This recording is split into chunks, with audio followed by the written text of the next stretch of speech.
हम लोग पॉलिटिक्स को काफ़ी इग्नोर करते आए हैं और हमें ऐसा लगता है कि हम आगे भी ऐसे इग्नोर करते जाएंगे। हम में से कई लोग ऐसे हैं जो पूरी तरीके से इग्नोर करते इस चीज़ को, और हम में से कोई लोग ऐसे भी हैं जो इस चीज़ में इस तरह से बह गए जिनको कुछ आइडिया भी नहीं होता कि एक्चुअल में क्या चल रहा है। Just they want to make their stand and they do not have any back to justify their opinions. ये सबसे डिफिकल्ट चीज़ है और इसको बैक करने के लिए हमारे पास एक एनालिसिस होना ज़रूरी है। और जो एनालिसिस तभी होगा जब हम उसको ध्यान से सुने, ध्यान से पढ़े। जस्ट नॉट बिकॉज कि आपको कुछ व्हाट्सएप पे एक मैसेज आ गया या इंस्टाग्राम पे आपको कोई मीम दिख गया तो उसके ऊपर आप अपना पॉलिटिकल ओपिनियन तैयार करें, क्योंकि ऐसा होता नहीं है एक्चुअल में।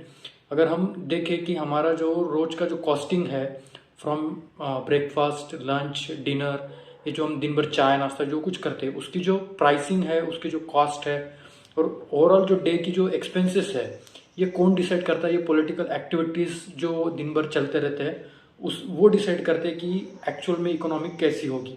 तो इस वजह से हम ये नहीं कह सकते कि politics doesn't matter, politics is useless, ये कोई काम की नहीं, ये करप्ट है। एक्चुअल में it is corrupted, I do not deny the fact, but it doesn't mean कि everyone is corrupted. There are someone, like there are people who really think about the society. There are the people कि वो सोचते हैं कि actual में चीज़ें कैसी होनी चाहिए, लोग क्या सफ़र करते हैं, लोग क्या नहीं चाहते, लोग क्या चाहते हैं। तो we need to have the 360 degree perspective, ताकि हम वो समझ पाए कि ये चीज़ें कैसे चलती है, कैसे चलाना है और उसके इम्पैक्ट्स क्या होंगे, उसके कॉन्सिक्वेंसेस क्या है, फ़ायदे क्या होंगे। पर इस सब चीज़ों के लिए हमको हमारा ओपिनियन जो है, जो बिल्ड करते हैं, स्पेशली पॉलिटिकल ओपिनियन, ये काफ़ी स्मार्ट, काफ़ी साउंड होना ज़रूरी है। नॉट कि बस एक आपको व्हाट्सएप के ग्रुप में कोई मैसेज भेज दिया और जस्ट उसके बेसिस पे आपने एक अपना पॉलिटिकल ओपिनियन बना देन यू डायरेक्टली से कि no he is good and he is bad. ऐसा नहीं होगा।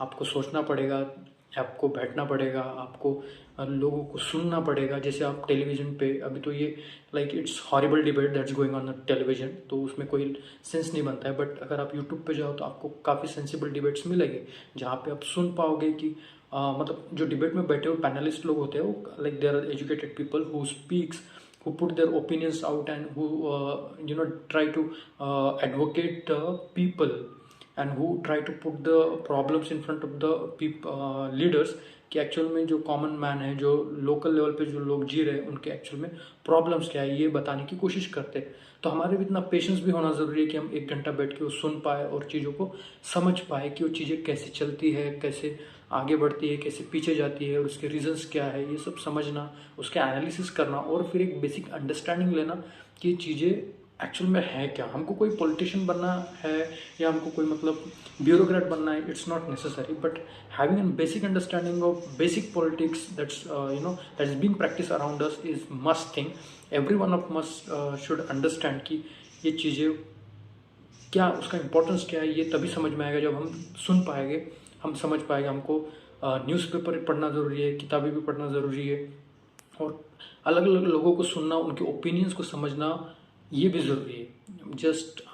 जस्ट कुछ मतलब किसी के एक वर्ड से अपना ओपिनियन को मतलब बना नहीं सकते और उसको जस्टिफाई भी करने की कोशिश मत कीजिए, क्योंकि you will be sounding a fool and that is very important. Just give a thought to it, think. अगर if you have any thought, अगर आपका कुछ ऐसा एक्सपीरियंस हो और if you have any again opinion on this video, then just feel free to share in the comment section and do let me know what I can speak more about in the next video. Thank you.